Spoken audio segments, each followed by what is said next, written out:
Ladies and gentlemen, I have the great good fortune today to be joined by Genevieve Ray, poet, author, playwright, producer. I'm sure that the list is way longer than that. Genevieve, welcome, my dear. I'm so glad you Thank could you. join.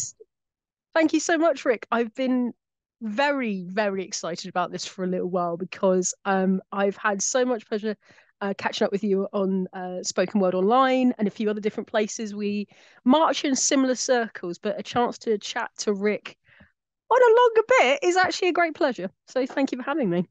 Absolutely, absolutely. Every time I've heard your work, it's stellar, just stellar. It has such a good heart, and if you allow me to praise you just a little more, it's very witty stuff. And there's nothing I like better than an intelligent line, well delivered. Your theatricality is superb, my dear. So let's talk a little bit about the young Genevieve. Tell us, when you were young, when you were a child, what did you like best? Were you listening to stories or listening to poetry or were you an artist drawing? Tell us about the young Genevieve. The young Genevieve is an incredibly rambunctious little human being. It's always a sign of how the family always felt when your young niece, who seems to have the same energy as you, and they go, "Oh, it's just like Auntie Jen," and I'm like, "Oh, I love a backhanded compliment. Thanks, guys." I was a bouncy, spring of a thing at the best of times. Um, High energy, always looking at opportunities, things. It took me a tiny little while to read. And when I say that, I mean literally exactly express what was on the page from catch to match to whatever. Sure. However, apparently my memory for the stories was very good. So even though I wasn't reading the words that were actually on the page, Mum would say that she could sit with me, and we had a very large wooden book of the Three Bears, which had little cutout, had little soft toy bears that you could actually move across the page, and I could recount it perfectly, even though I wasn't actually reading the words of the thing. Um, so the theatricality was pretty early. I think if you went back to Jen at about 7 or 8, she would not have told you she would ever be a writer. She was convinced for a very short amount of time, actually, that she wanted to be a doctor. Very classic kid thing. And then I saw the wrong episode of Casualty and went, I don't want that kind of responsibility. That's a lot of blood. And I literally remember myself doing that, going, oh, ooh, yeah, maybe not. What led to plays, books, stories was we're quite a literary household. Um, One of my favorite things was my father had a load of fantasy novels, history novels. Mum had her own collection, and they it was on top of their bed, and they had like a little shelf. And I wanted to bounce on the bed and grab all the illegal books up there because they weren't books I was allowed to have. Right, right. Uh, this was true in school as well. I hated that I had to go through the colour order in British schools at the time. We had circles and stars, and you went up the colour order. And I wasn't doing particularly great because it was a very clinical way to learn to read. So I saw that they had a variation of Beowulf and went, I'm going for that one. And I remember semi-nabbing it. I don't steal books, I promise. But I did sort of take it aside to read. Um, Always booky. Mum and Dad said there'd be times when I'd be left at the supermarket in the near the magazine aisle, would just sit there and read it, and they'll be like, "Oh, that's where she's gone." Um, and we got taken to see shows. Mum and Dad played with us; they read to us. We had that kind of household. It was really lovely. We took a lot of time, so I was surrounded by art. That me and my sister have a passion for art is not a surprise. It was that kind of household, but it wasn't necessarily something that was a career focus. That kind of gives you Sure, the general gist, I think. sure, sure, sure. Now, when as you're evolving through school, a lot of us writing folk don't necessarily prosper well in school. And when did you realize that you were an arts type person? Um, I think it was always lightly there anyway, but the first kind of realization, absolutely, I was very mid for a lot of it. Um, uh, like a lot of poets, absolutely dreadful at maths. That's why I don't do haiku. How many beats a thing? But generally, I swam under the radar in that sort of sense. Sure. But it kind of happened in the most strangest way, at least at the theatrical and then the writing later. Um, I was in the guides, which was highly encouraged by mum, and they had the gang show, which I don't know if people know about, but if American Scouts have A lot this. of us know about the Gong Show. Sure. And what they did is they lost somebody had gone and moved, and so we had to they needed a transfer. And I remember getting asked to do it, did rehearsals, that seemed all fine. It didn't seem particularly strange to me. And it was only when we got on stage that first time and did a bit from I think it was My Fair Lady, and I was dancing with someone and literally saw the crowd of humans. I was like, "Ooh, electrical buzz! This is cool. What is this?" And then I started to pursue it coming into secondary school because that's when you can actually study drama as an elective. Um, and it just made sense. It was hard to explain why, beyond the fact that for once, the energy that I had and the fact that I wasn't, for a little while, I did struggle a little bit to make sort of really, really good friends. So I remember from my drama teacher's report saying that she was quite comfortable to be put in any group given. I think it's because I probably annoyed group by group, to be honest, with my energy. So he could kind of move me wherever he needed to, and I just get on with it. I felt like a lot of the ways that I thought and the ways that I developed, the idea of improvising, the way of being able to play different things and try different things, just felt like stuff that I kept very deep inside, finally having a space to be. Um, the writing had always existed. I spoke to a friend of mine relatively recently about this. I used to tell myself bedtime stories, um, because it took me a very long time to get to bed. Still true. And I also used to get lost in my own head.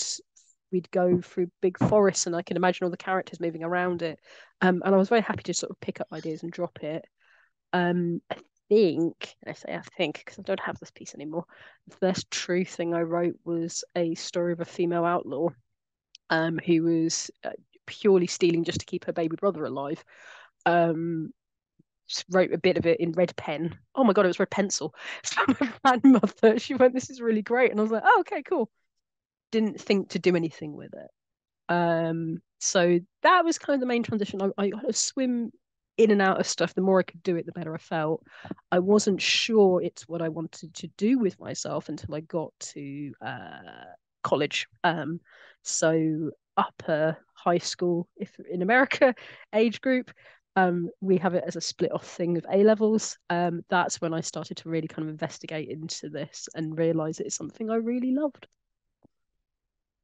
Now let me ask you, when you were doing this early writing, I know you've mentioned some kind of writing some fairy stories for yourself or adventure stories.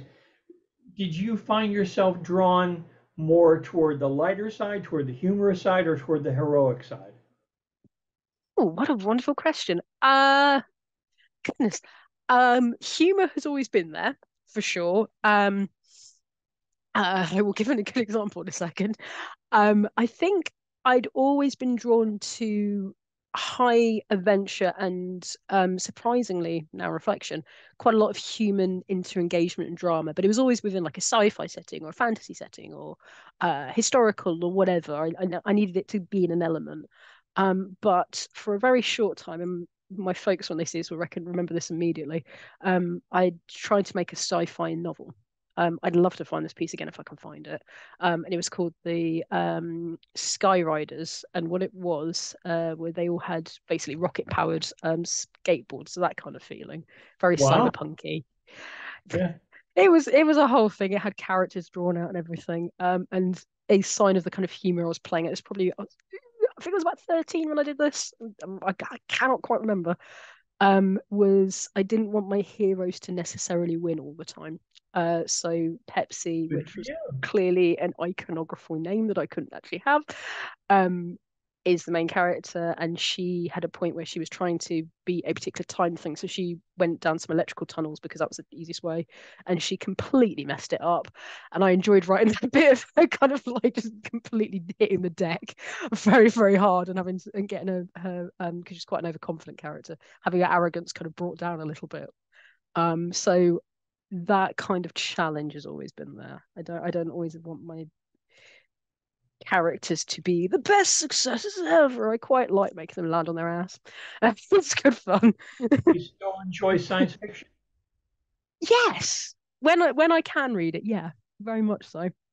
I heard an interesting fact yesterday that the film Fifth Element, if you Mm. know it, science fiction film, that the producer, author, director Luc Besson wrote that story when he was in high school. He wrote it when he was quite young, and he said he found himself. His family moved from an urban setting out in the country. There was nobody around. He had nothing to do, so he wrote this story to amuse himself.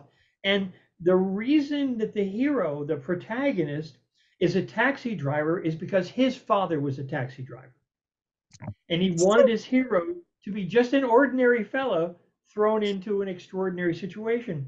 And I've written a lot of science fiction. I wrote a lot of science fiction comedy. I had a science fiction comedy show for a while, and I really had a sympathy with that. And I thought, what a wonderful backstory. So I'm going to urge you, my friend, write down whatever little scraps you can from that whole story of yours, and who knows, maybe you can do something else with it.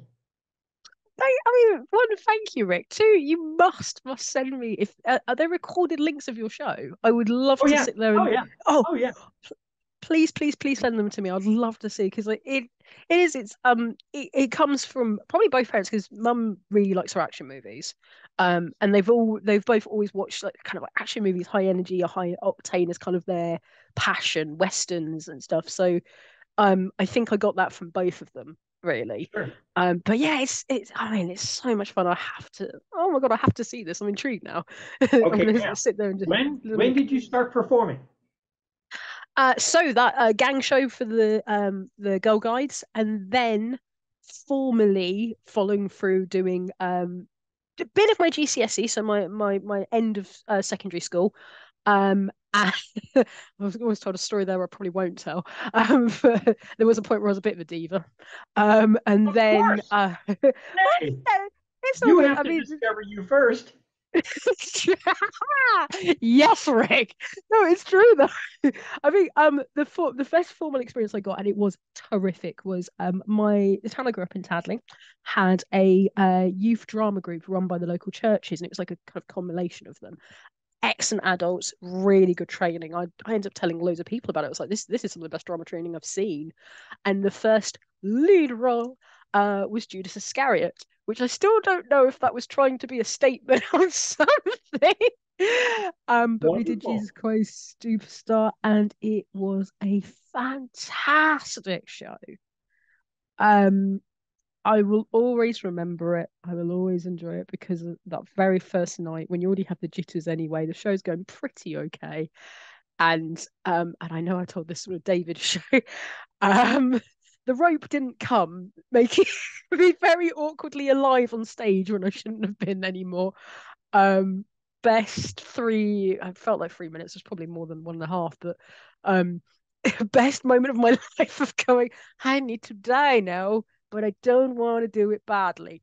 I'm going to, and a friend of mine at the time actually told me that she had actually seen this, but most of the audience luckily couldn't. I literally walked in a nice little circle, being very emotive in silence, and then went to the side of the desk and went.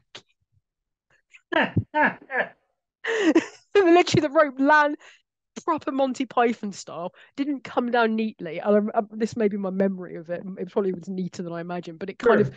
came from the back. It's meant to descend slowly in a motion way. It kind of came very comedy style, like I was like, "Great guys, thanks." Just finish it off beautifully.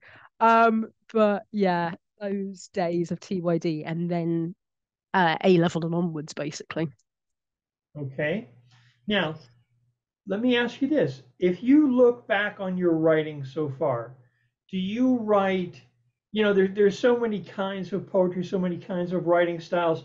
Do you find you write what we might call social criticism, social commentary? Do you write more personal, self-exploration type stuff? Do you write political? Tell me a little bit more about, how you stretch as a writer. Where do you like to be? I find, and thank you for mentioning earlier about the witticism. So the starting of the real voice, because I tried a lot of things. I'm not great at pastoral. I can do it. I can do sonnets. I do it when I'm difficult. It came from political reaction. And this is always important. I wrote a piece, it was the first thing I really truly released on Facebook about the passing of George Floyd and how I felt, particularly because suddenly, out of nowhere, I had to be an expert. And I went, I'm not an expert on this experience, but I will.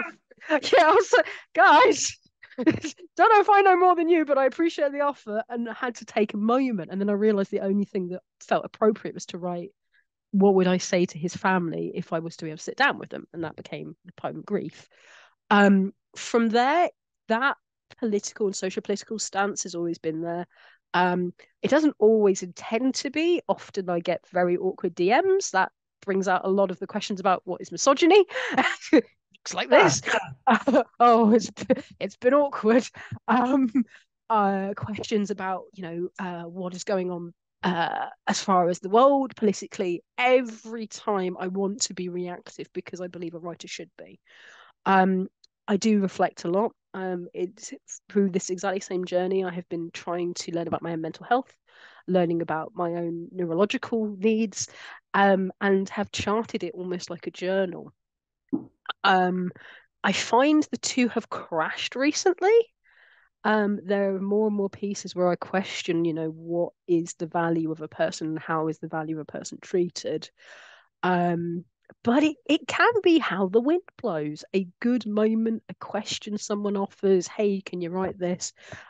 What I am, I feel like a dirty sinner as far as poets, is I'm not much one for prompts in that kind of classic group competition way. It's not really me. I'd much rather someone go, well, I think this is what Hamlet said. And I went, no, I don't agree. And type the necessarily reflections on a picture. It's not very me.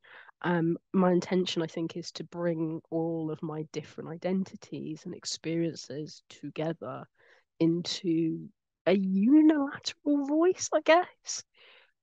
Because though I do think the representation is so much better than it ever used to be, it's still missing in places. And yeah, so go for it, Rick.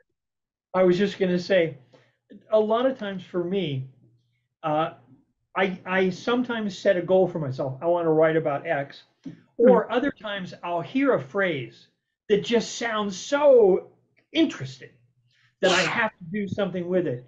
I follow the space programs a lot and am very intrigued by that stuff. And I heard a description that Elon Musk is one of his games is he's doing some rocketry, right?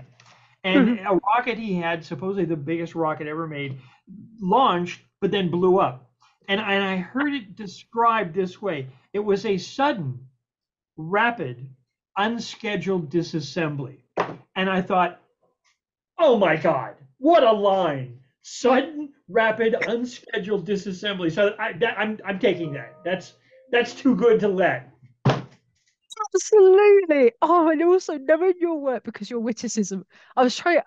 I was discussing with the dear parents quickly about getting ready for today, and I was like, one of the things I love about Rick's writing is you found this beautiful way to marry um, great witticism and rhyme scheme in a way that your poems and your puns knock you sideways during your performances. Like, wait a minute, how do I let him get away with Thank you so that? much. That's very kind. Well, um, I started writing during the Vietnam War days. I was wow. passionately anti-war, and it seemed like a racist war. It seemed like a war for resources, a Mm. war for big business, and I was absolutely opposed to it. And I was absolutely opposed to war fever, which I saw all around me. So I that's where I cut my teeth. And what I found when I realized I had to take a position, I was a poet. I had no choice but to be a poet. it suddenly appeared around me there were poetry competitions, and I thought that was silly. Why? Contests? Are you kidding? Look, a poet is a poet is a poet. Some poems work for you, some reach you, and some don't. But better, worse, A, B. I just found it appalling. But a funny thing happened. There was I lived in Miami at the time. There's a bohemian area, a kind of artsy area of Miami called Coconut Grove. And this is where the poetry things were. And 4 weeks in a row, I won the contest. And I thought, oh, I mean, this is so absurd. I don't believe in competition. I don't believe that this is true. But here I am, I'm winning. But here's what happened. A producer walked up to me. A gentleman said, "Listen, I produce radio shows at the local public broadcast station. Would you be interested in a radio show? And if you were, what would you do?" And you know how sometimes we talk and hear ourselves talk? It wasn't Yeah. a thought that wasn't planned out. My mouth said, "I want to write a science fiction comedy." And he said, "Really? What would you call it?" Because he was expecting me to say, "Oh, Poetry Hour" or something like that, right? And I said, "Well, it's going to be called Martian Ambassador and the Captured Chorus." He said, "Well, why Captured Chorus?" I said, "Well, look, I don't know who's going to come. I'm going to invite a bunch of friends, and whoever comes, they're captured. Okay?" Oh, that's genius. I love that. Oh no, you have to send it to me. It was Oh, it was that. fun. It was fun. But now, meanwhile, back to Genevieve, my dear. Okay, so you're finding yourself, you're getting your sea legs, Mhm. you're in college. How do you begin to take this out to the world? Tell me about taking it out to the world. So, a few things happened in a mixer session. It's so funny because I feel like there's a pre-pandemic version of me, and who was very stuck on the imposter syndrome stuff, even with all the support. And then post-pandemic and what kind of happened. And as a dear friend called, and I'm already starting to formulate what we're going to hit later on, said you just kind of exploded, and I think that's probably about accurate. So, I go to university. I go off to Goldsmiths, very famous London university, very creative. As I say, you know what kind of university you walk into. There's checkerboard floors. It's that one that was kind of trendy and trad hip in its way, and a great place to learn. No two ways about it. I want to work with them in the future, and I stand by. It's a brilliant place for new artists that are lesser seen to go and study. It gave me exactly what I wanted, Wonderful. and started to engage with people. But then I graduate straight into the recession, like all millennials, so lucky. So I had to go and do work and stuff like that. But I engaged with a theatre company known as Venture Wolf Productions, got my directing experience through them, started to build up, learned bits and pieces, and directed a couple of times. And then situation has led me to having to leave my setup, move in my great flatmates that I'm still engaged with now, and hopefully going to see next week. And then also started trying to create my own. And the part of that is I went to another college to kind of develop my directing skill because I know there's a lot of things I didn't know for a college called City Lit, which is where I met one of the directors I'm working with now. And I put on my first play. Oh, the story I tell, which is not a lie, is that I was getting imposter syndrome hard because almost everyone else who did that course had a play already, and I felt like the kid who was like, "I don't have the nice trainers. I need the nice trainers. I'll find a way." So I had a little bit too much Bacardi and nailed a play in a night. I Wow. took Yeah, even I still don't know how that happened. I just kind of slammed it through. Haven't I done that again? Because may I say, audience, it's not good for your intestines. So, I suppose a little warning. So it was only for that one time. But I did a play about experiences that I had that are the darker side. It's a very dark play, um, but hopefully quite a healing one. And so the guys came around me and said, "Hey, let's put it on." I went, that was my first attempt. Let's not put that one. Okay, we're doing this. And so Prison went on initially at a theatre in Walthamstow. And then we took it to Goldsmiths as it happens and reopened their theatre because they'd done some development work and brought everything into nice flatness and made it accessible. What's it And then called? reopened. The play, Prison. I at some point or another, I will give you some deets. I would love to eventually put it back on, but I need to pull some bits and bobs together first. But it's a four-person piece, and it's about a young woman who has a dark secret. But what it is that her experience and a unknown figure are having a great effect on all her important relationships. The one that you particularly see is one with her boyfriend, and also the one with her therapist. And over the story, you start to unpick exactly what is actually going on. So it's pretty surreal as well. A little bit based on a brilliant book called Stewart to Life Backwards, which I cannot recommend enough. It's an incredible book. Where you start with Stuart where he is now and then go back through his life to try and work out what happened to bring him where he is now. Anyway, following that, I then moved back for a little bit, and the pandemic hit about a year after I'd moved back to my parents for a little while, and suddenly we were all at home, and the situation with George Floyd happened, and I released grief. And the people I had not spoken to for almost 3 or 4 years, if not longer, went, "Holy cadoli!" I'm not going to swear. What's this? We didn't know you could write. I was like, oh, and realized that I had been hiding this element of myself for so long, not hiding behind other people necessarily, but always thinking someone else was the better leader, the better creator, encouraged by that and a few other pieces. And I had done bits before. My flatmates in London had known some of my work, but I just didn't Sure. believe in myself. Suddenly I couldn't stop.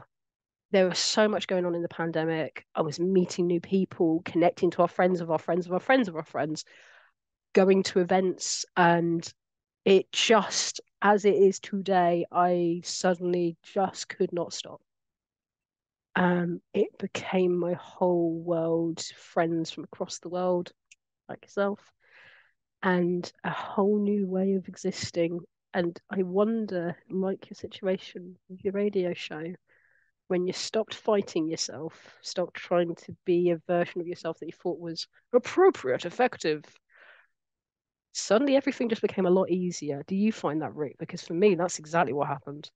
Sure, sure. Well, don't you ever fade.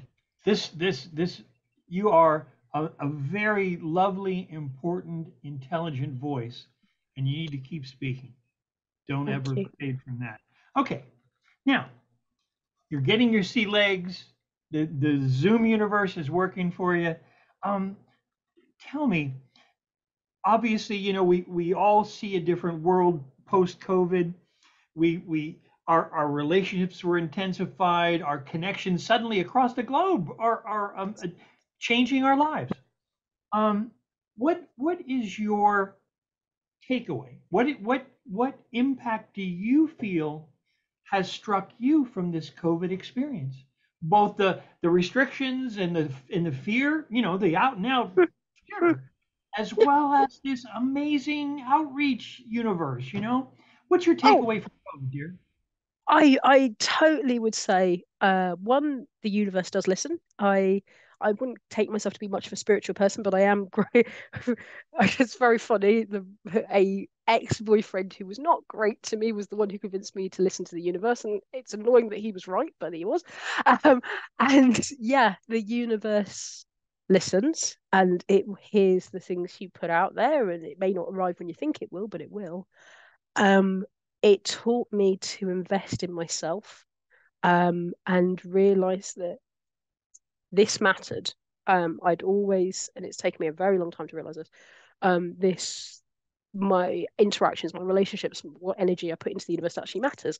And if you ask any of my friends from the last sort of 12 years, so ones I went to QMC with and did the A levels and the drama and the rest of it, they would say, you were always this person, but you never allowed yourself to be. The other thing I realized is there are homes for us everywhere. The amount of artists that are close friends now who only just started, but they'd always been doing it truly, like you said. Um, Communities within communities. This person goes to this person, and then you say, "Oh, hey, so and so, how are you doing? Oh my God, you just gone off to Morocco. How are you doing? Oh, how was Pakistan?" Da, da, da, da. And it blows your mind, the sheer I tried to write a piece actually, and I it didn't go quite as I hoped, so I'm going to return to it when it's meant to be the right moment. But I don't understand the term doom scrolling. I get the purpose, but my Facebook and my Instagram is full of hard workers, incredible artists who just daily checking in, responding to each other, backing each other, cheerleading, recording, da, da. And it's just passionate art people doing their thing. And I've never seen the like. I did see it in theatre, I definitely did. But this is a whole world unto itself that is 24/7, and anybody is welcome. It's the most inclusive space I've ever been in, the most welcoming space. It's what I wish the world looked more like. I must admit, I get a little surprised once again, Rick. I wonder if you want to, when I meet somebody who's relatively traditionalist in their views and maybe not so inclusive, and I'm like, wow, what are you doing around here? Because most of my experience has been everybody, and the excitement when we get into open mics and someone's like, hey, how are you? Never met him face to face, but they might as well have done. And then post COVID, now we're meeting. We're going to Finn's festival. We're going to hang out with Bob. Dave is doing this. You're doing that. She's performing here. And it's weird because we've had almost 3 years, I would say, of pandemic, which feels like no time because it was all slammed together. But actually, that's 3 years of intensive training. There's people stepping up and performing. They've never actually physically done it before, but they might as well have been doing it for 8 years for what the time and practice they got in that era. It's stunning. Absolutely. One of the things that I appreciate the most, having been a performer on a very small stage for many years with small clusters of poets, very insulated, and you know how tentative poets can be. You know, they feel that it's an undervalued voice. They feel that for a lot of people it's deemed frivolous and irrelevant, and we're almost sometimes apologetic for being poets. But when we meet this world of poets from across the globe, and how similar our experiences are, that the concerns of a villager from Pakistan and the concerns of a person in Scotland and the concerns from somebody in Montreal, it's so wonderful. It's Yes. just so wonderful. And to me, it has helped me feel so much happiness for these Good. marvelous poets. You know, I get to hear this one's voice and that one's voice. Uh, it just does your heart so much good. It I'd worked in does. commercial media quite a bit, and I rather than be apologetic for the dreck that I helped put on the air, I decided that I was going to create media that I could be proud of. I was going to put voices on who were just great-hearted people and so talented. So that's why I do this show. And that's why you're here, my dear, because you are one of those very talented voices with a heart so big. So Thank now, you so much. my dear, I would like to hear some of Genevieve's writing. What do you say? I say absolutely. I'm gonna. I am ready to go, and I've picked a nice mix actually because I think these are reflective of the last few stories I've been telling you. Okay. So these are, and if you are happy for it as well, Rick, I can give a bit of backstory to them as well, if that would be Please useful. do. Please do. Cool. Stretch out. So, fantastic. Well, I'm ready to go. So, the first piece I'm going to do is a piece called Crumbs that was written almost 3 years ago now. And I'm sure, particularly as a wonderful literary man of yourself, you will recognize the kind of tone reference to it. It's a little bit Hardy-esque, and it's really about accepting moments when you're particularly not as mentally well as you'd like to be. So this is very near the start of trying to record my mental health. So crumbs. Have you ever barked at the moon? Fingernails marred with the traces of your drifting sanity, shame ridden in solitude. Have you checked your fingers? Troubled your toes to ensure you're still existing, to be sure you still can be known? Have you climbed walls by pure neurology alone, clinging to the crevices while on your lonely floor? Have you balanced on pinpricks, pirouetted over volcanoes, answered diplomatic entreaties with a cyclone down your throat? If you have danced with the dreary, reshaped perception by your twisting nose, you have lived my eyes and ears, and you have my dearest empathy. Be safe now, fair wanderer. Follow the crumbs back home. Kind entreating arms are welcoming. You are never alone. You are never alone. Beautiful, beautiful, beautiful. Thank you. And another piece that has, surprisingly, because I'd forgotten that it does, a lot in common with the story of prison. If I could give prison a blurb, I guess this would be it. So, some ghosts. Some ghosts always follow you. Their wisp footprints dragging your soul back to the last time you saw them alive. Centuries pass. You rebuild your empires. You rebuild your fortresses. Immortal people keep moving. Eventually, you are forced to as well. Some ghosts cannot be trapped by your past. They will seep into your present through the hollow of your lost memories, rising up your throat like bile. New homes were sources, sage smudged over the walls. You don't even pass that graveyard anymore. So why have they walked by your headstone? Rising chill of thinking you escaped that toxic person. Some ghosts need exercising forever. No puzzle box will hold them. No proton pack, no prayer, no nothing. Some things sometimes rehaunt you, and the only way is forward. Come, Banquo of the past. I call you forward and stand up on this table. You made my life miserable with your grasping. Come on, King Hamlet, I'm ready for this. There is no sin, Jacob Marley, bar not burning you sooner. Some ghosts will walk with you until you absorb them, the lessons that have already littered my pages. Now is the time to call your name. 3 times and let the nobles see your real face, your real shape. Some ghosts don't disappear. They don't get to eat your future. Let the traces of what they tried to possess be their very undoing.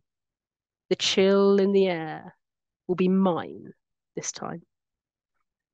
Bravo, bravo. And, Thank and may you. I compliment you not only on the writing, your delivery.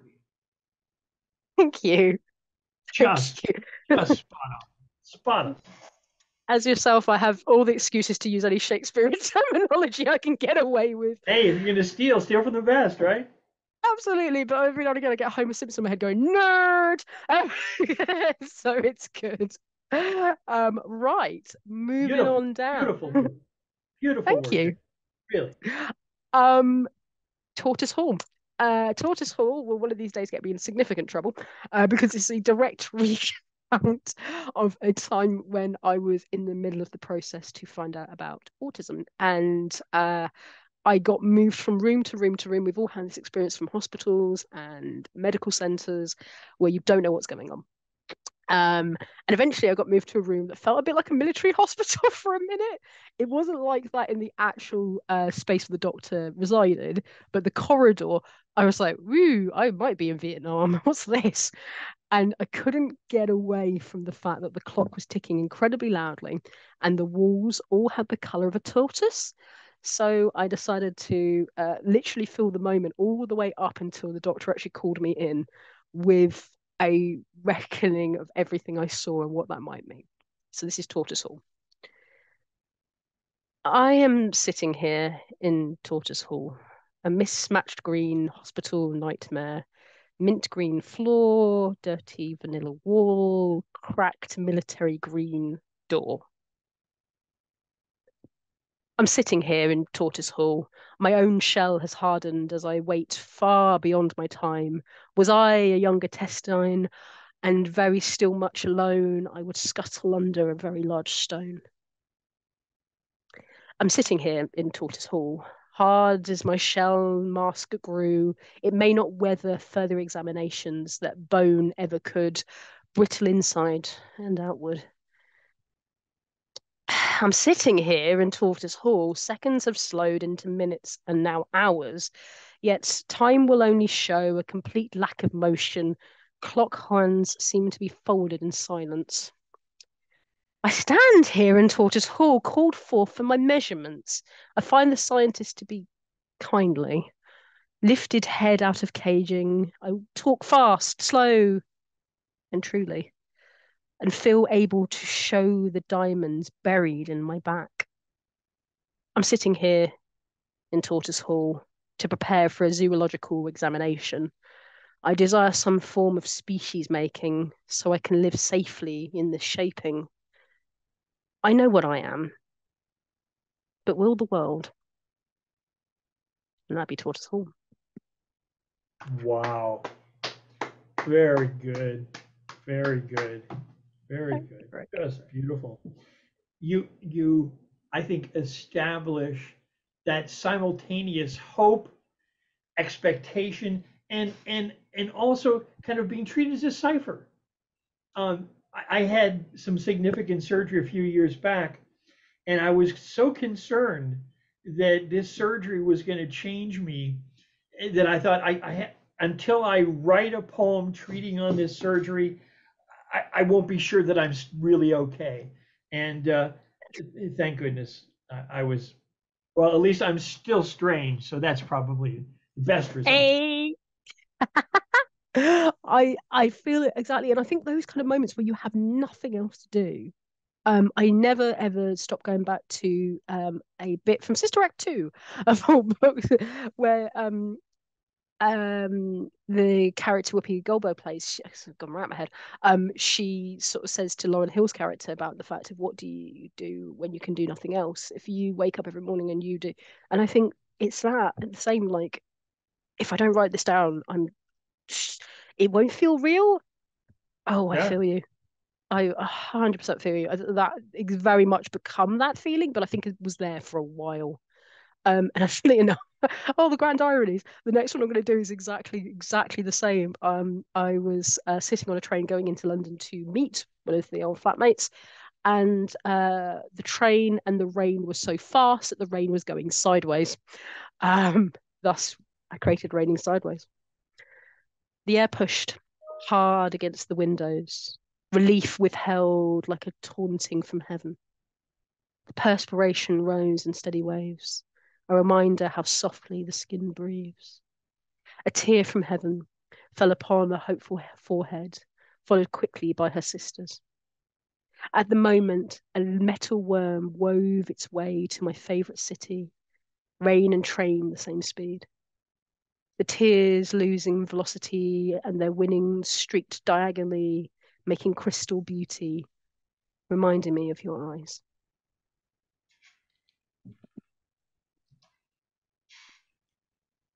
Beautiful. Thank you. May I offer you one? Go for it. Let me offer you a poem. Please. That'd be great. Okay, yeah, I feel that if I'm asking you to perform, the least I can do is perform a little for you. So I'm having trouble deciding which one, but let me try this one first. This is many years ago, too many years ago. There was another one of those situations where the officers of the law behaved completely lawlessly and murdered a black man. And there were nothing but excuses. And I thought, my God, why doesn't some anthropologist, why doesn't some sociologist, why doesn't some behaviorist explain to people why this is so damn common and how we can avoid these repeated mistakes? So I wrote this. I didn't know any other behaviorists to treat on the matter, so I thought I had to do it myself. A behaviorist perspective. The causes of racism. The troop, or group. The Klan's glad hand. the sign of 9, the grip in the dark. The posted mark informs the stable state of norms, remembering the frames of membrane games, brain disguises. Shade your eyes in apple pies, it sizes the territory, the turf. Well, the good should. Our side of town, our group is right. In the sight of good God's smile, even sunlight reviles your kind outside the pure to lure with your kind's lazy, stupid stunts. A sparrow of a different hue could be torn and cloven too by a few of another blue hunt. The strength, bounding, bonding, unicellular life in multicellular strife, responding, besiding, ties the atoms so tight, minute, molecular might, and chooses in precise measure who you'll sleep with tonight. Beehives survive by tribes' trance. The queen's romance excludes the rude outsider, protects the provider, determines the rider of the queen's desire. Embolden invaders, reduce the chance for the tribe to advance. Social groups and bamboo shoots, baboon troops and fishy schools know who the foe is, when to go, who's the friend, where's the end. The rules used, training fools by gene and team wish, that's culture's dish. It keeps the Portuguese man o' war banging on the door. It explains to the colony who to hang on to and why. Cultural clash, like red ants and black, as a reason to attack is a common step to keep hep to good guys and bad. But isn't it sad how often the supportive social ties, the tools of molecular rules, can conceal the lack and leak of the social contract to the greater stack? The organs of your hand would be foolish to war or inflict harm on the arm. Could the leg force the knee to submit or flee? Could the brow to the forehead say, drop dead, begone, amscray, and then, in confusion, sway against the neighbor's array? As this is to make a fist to relate the cultural trait of boundary in this or any country, take Humpty Dumpty. He's really something to relate to the ground with a loud cracking sound.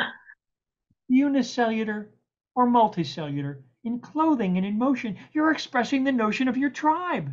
It doesn't hide, wouldn't try. But membranes even say, if you lean over easy this way, together is stronger, lives happier longer. Cultural rifts needn't cause tiffs or express fists in pain what it is when they mean the support of us. They needn't bleed trust or force us to muss the membrane's edgy thrust. But if you say it must, symbiosis is being, osmosis its meaning. Surely you know this. There's no relief in grief. Let tribal libel cease. Extend the grace of space. The use of social bonding to unite is great, but even edges meet and act to attract the surging urge to merge. Absolutely storming, good sir. Absolutely storming. You know what's wonderful as well is with your wonderful jocular energy, and whenever there's that sort of stormy, steamy passion of political injustice, and I see it every now and again with some of your pieces, it's wonderful because it's like a tiny little cap of you made Rick angry. Well, it's kind of cool. I'm not gonna lie, because there's a whole genre of emotions that your writing tends to pull out. So it is interesting when taking all the way back to the early times of the Vietnam War writing that there is that little bit of firestorm, a bit of spice. It's so fun to see. Thank you for showing me that one. Particularly, I Oh, really love that. my dear, my honor. Now, more of the Genevieve, please. I am on the way, and I think the next one I shall do is a lovely little story that's only slightly true. Most of it is actually based on, the music video to a song, but the fidget ring part is true. I decided to buy myself a little fidget ring, which I didn't wear today because every now and again I end up taking it off, which does actually have a little note inside of it to keep calm because I am much of a flail and much of a fidget. But this is a completely fake story that is a lot of fun. Fidget ring marriage. Divine Deus, she sways in a snow-white cape as the promised veil to keep her honest femininity is torn asunder by high heels of her second best cousin. Face whipped by snowflake cotton, mascara kissing heaven, whipped away with the veil, naked of her headdress and the expectation of eyes to be downcast. She looks to the embryonic shape of her intended and the intended future and runs away into the arms of herself. The denizens of social structure will spend the next 10 years asking after the woman who ran away and never returned. She didn't die, but she was at once transformed. Her need to wear white for one day to keep every other soul clean, to unburden the fear of failure by her genetic ancestry. It was love, but made of need, lust, and a lack of self connection. It was a grasped thing, like a fidget ring of intimacy, born to keep the hands busy. Running into the desperado times was a kindness best found in Christmas time donations. It untangled another soul from his shackles. It created desert dust to become brand new makeup. It gave space to find her actual self.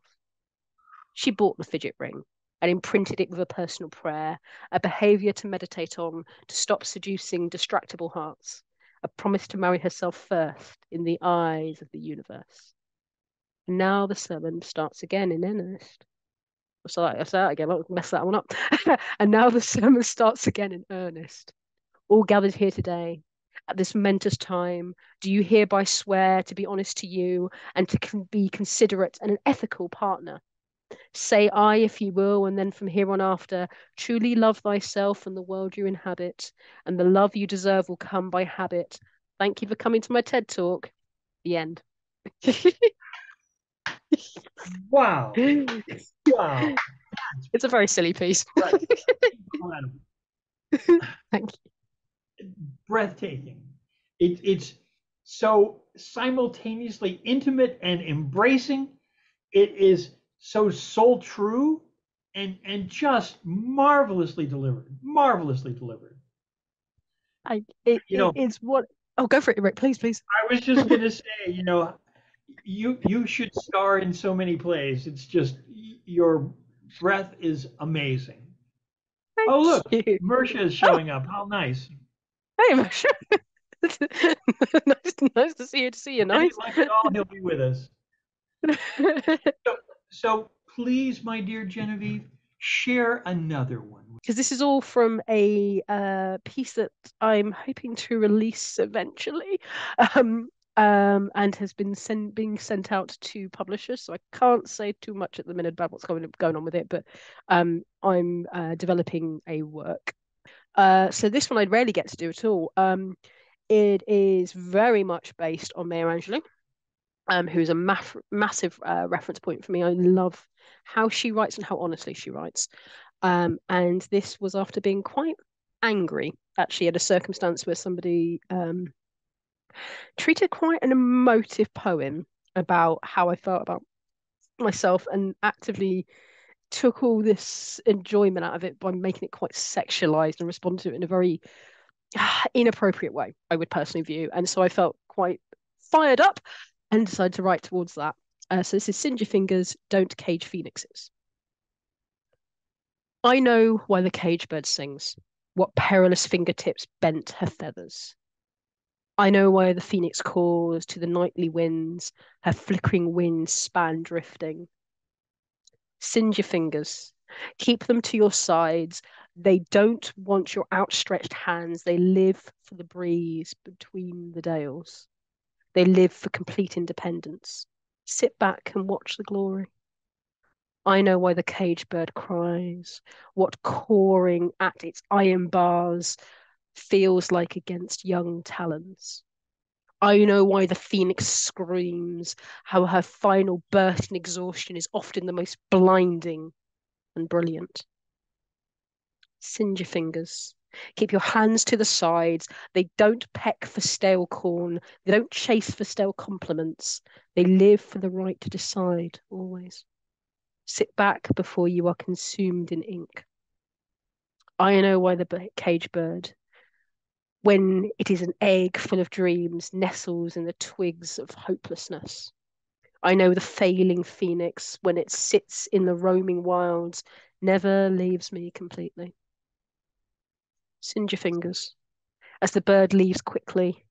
It's used to flight and floating. It's used to breaking down steel barriers, used to making its own way home, where only ribbons of grey would remain for you. Beautiful, beautiful. Thank you. Wow, that's it is resilient, but a little lonely too. Beautiful, Mm, beautiful work. Beautiful work. thank you. You captured it perfectly. You really did. It's that difficult thing of wanting to reach out, but then unfortunately being disabused of the right and willingness to then do so thereafter. I really Um, enjoyed the part where you mentioned, you know, trying to nest in bare branches. I thought that was a beautiful phrase. I didn't capture it exactly, but in that sense, uh, you know, so many of us, when you have a poet's heart, um, there's not a lot of good nesting ground, if you will, and I think you captured it so beautifully. Thank you. Oh, I love that, Rick. I think that's absolutely, I would say that's absolutely it. And it's, and when you find it, you want to be in a space that's very comfortable and owns it really. Right. I tell you what, I'll do Mama Havisham instead of Renegade Women. They are very similar pieces, and I've actually been trying to argue that the one might need to go. But I'll do Mama Havisham because it's an interesting thing about um can I purely be a female creative in space who doesn't need to be aligned to a load of other things? But I will cover it and you'll soon see what I mean. Mama Havisham. Say hello to your children, Ma, says a sweet son of a continent, trying to offer happiness and blessings, not realizing he has accused me and branded me, relocated me to the stake and the throwing stone by the auspices of age and self-confidence. Call me Mama Havisham. What do I mean to a child from a world where women have narrow purpose? Flaunting my bearing, my lifestyle, lest he understood my sexuality. 35 so close I could kiss her. Call me Mama Havisham. Let me burn, an ecstatic arm flailing. I never undermine the choices of a single person. Constantly chased by the demons of social structure, no amount of education, creation, self sufficiency ever fills the other people's chasms. Call me Mama Havisham. My student Estellas are kind, never spiteful, callous, or cruel. My star children of poignancy and pen, me Estellas, my galaxy of talented ones, building homes into community centres. Call me Mama Havisham. Come now, Pip. Scold me for my recklessness, spending Sunday nights dancing in the street, Thursday afternoons with new businesses.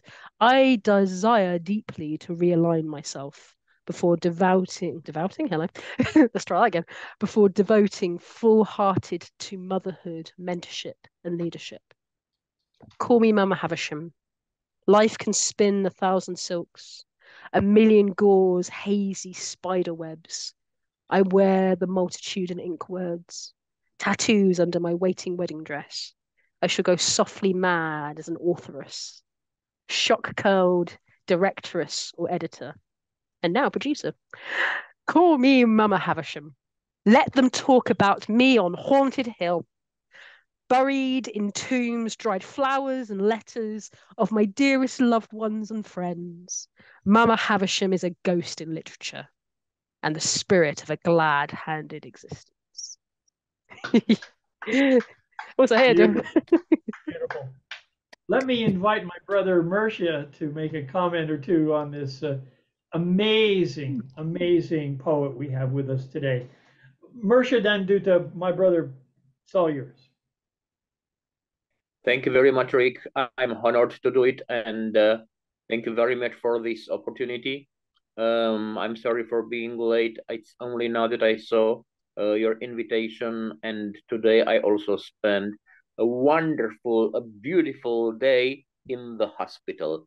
Great, really, really great. So I'm going But you to seem to have write survived, a so we'll humoristic call piece. that a plus. Absolutely. Okay, thank you very much. Good evening.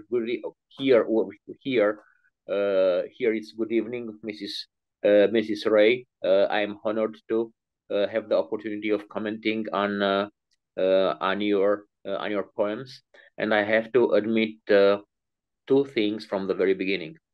On one hand, I admired the European and the American dimension of your creation, of your work.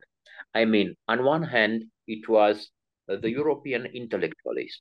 It was that contribution, very original and very powerful, that to the originality of each poem. I had the feeling that you wanted to create something new with each poem, that each word, that each phrase had to be different from anything anyone anyone else would have told before. And your fight really imposed to me because I'm not happy to tell it, but there are poets which are happy to repeat what other ones told before them and said, "Hey, if Dante told this 500 years ago, why couldn't I tell it today?" Well, not Genevieve's style. It's just on one hand, so the European tendency, obsession with originality. On the other hand, American openingness and courage of telling things the way they are. Avoiding hypocrisy, avoiding that bittersweet way of not naming the things their names. So each your texts, each of your poems, I was in which of your poems, each of your poems, I was searching for this synthesis, and until the end, I was trying to see who is going to win, the European part or the American part. And Oh, usually it was a wonderful, it was a beautiful synthesis between both of them. But what I heard today, what I heard today, it's something. On one hand, I don't know whether you decided to add another level to your creation. If you decided to create another dimension to your style, because it is the first point. Maybe you have others as well, but it is your first poem I'm hearing where you use iteration, and this iteration creates a fantastic atmosphere, an insistence, idea, and the sensation and feeling of decision. Yes, call me Mama Havisham. Yes, because that and that and yes, call me Mama Havisham. This is stupid because I know I'm 30, my 30. I mean, all those arguments, all those individual arguments, one by one after one, stressing the absurdity of the situation. In I would say in Eugen Ionesco's style. ah, It is something. go for it. Sorry. Well, I apologize if you don't like UNESCO. I'm sorry. It's just that he's one of the greatest names of the absurd theater and literature in the world, and you played so wonderfully here. It was not a play; it was more than it was a game with the absurdity. It was okay. I will launch another $5, another $10, another $15. Tell me, Mama Havisham. Call me, Mama Havisham. $20. Call me, Mama Havisham. $50. And until the end, Mama Havisham won. It really, I mean, in the moment, I had also some problems with the connection, but in the moment I had the sound, the first thing I heard was "Call me, Mama," and that from that moment I didn't breathe until the poem ended. great. Really, really wonderful. Thank you very much. You have done Genevieve, really great. let's have Go for it, one more Rick. Yeah. amazing, Mircea, wonderful analysis and commentary. Genevieve, do you have one more you'd like to share with us, dear? I think I do. As I said, I would play my little game, and why it should move me so much is I love Ionesco. Oh my God. Absurdity is what I am. And I shall do one of the things I love to do most, which is play and make something off the top of my head. I was going to lean on rocketry and rockety, so I think I shall. But I shall call it a sublime surreal rocket. We are word makers, taking various libraries that we have studied since we were little, a journey upon a journey, the interconnectivity of humanity, and make something completely absurd. There is something so strange and delicious about choosing to work with words. But no one gets it, as Rick rightly said earlier. Oh, that beautiful alliteration. For people live in a space of trying to find things between their hums and ha's and hunt and us. Yet to sit in the space of creation and excel with two gentlemen I get on incredibly well with, and thank you for being, and know that we are worlds upon worlds split apart, yet know each other's creations so effectively and keep learning new versions of our stories, reopening the tomes as we move forward. What a sublime, surreal rocket. For why do others only get to have dreams when there is cash in their pockets? 10, 20, 30, 40, 50 sold. Making steel-shaped, well, there's a bad joke from Austin Powers. Yes, Rick got it.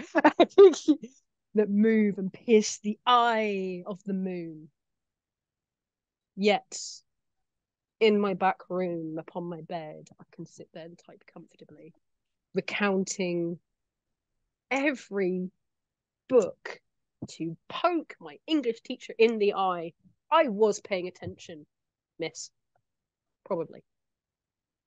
Surreal and sublime and shiny.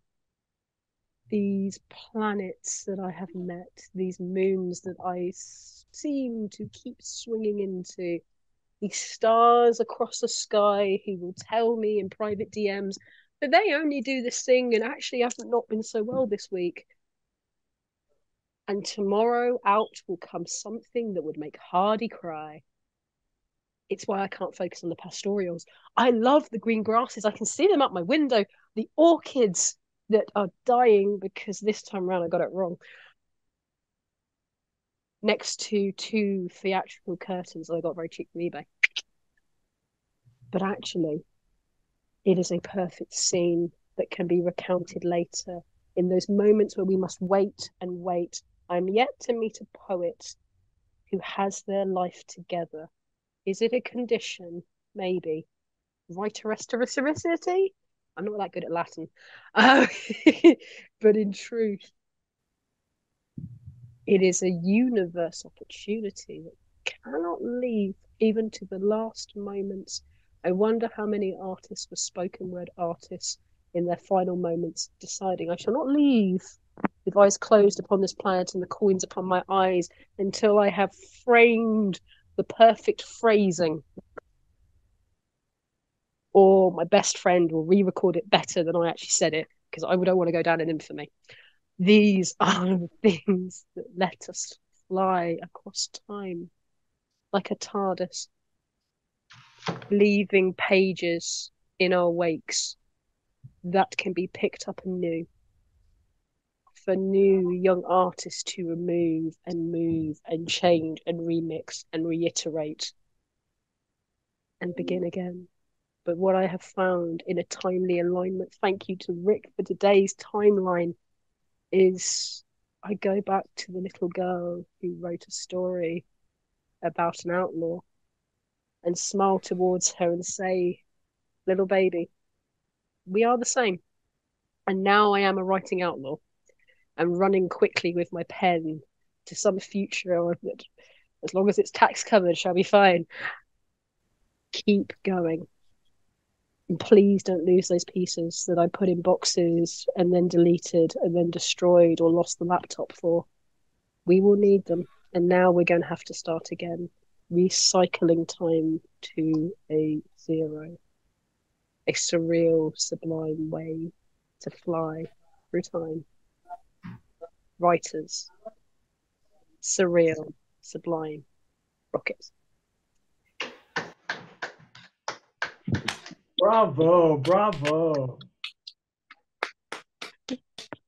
Mircea, brother, your comment. I'm completely silent, Rick, brother. This is Rick. This is more than I congratulate you twice, third million times for such a choice. God, this is more than reciting poetry. This is creating poetry while reciting it. This is more than than performance, because I don't know whether you improvise or not, but you give the impression of creating while talking, while speaking. And allow me to quote you, I don't know how many from the spoken word artists are artists. I know at least one of them. Her name is Genevieve. And if spoken word even where it didn't exist on the world, it would have been invented because of you, and maybe even by you. All this gesticulation, all this acting, oh my God, this is more than theater because it is poetry, and in the same time, it's more than poetry because it is acting. Oh my God, I think I will need a good coffee tonight. Genevieve, really.